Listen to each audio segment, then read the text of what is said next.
નમસ્કાર, હું છું વિક્રમ વકીલ અને તમે જોઈ રહ્યા છો હોટલાઇન ન્યૂઝ.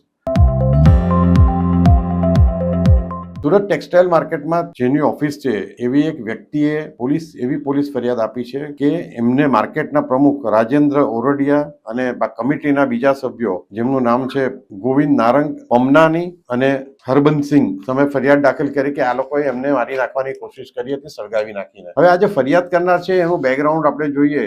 એમનું નામ છે પહેલા તો કિશોર અગ્રવાલ. એમની ઉંમર છે 73 વર્ષની.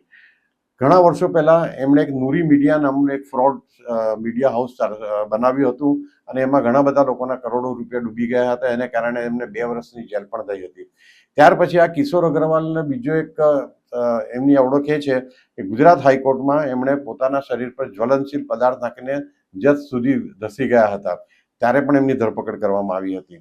હવે એમણે આ જે ફરિયાદ કરી છે એમાં કેટલું સત્વ છે, કેટલી સત્યતા છે એ તો પોલીસ તપાસ કરશે ત્યારે ખબર પડશે.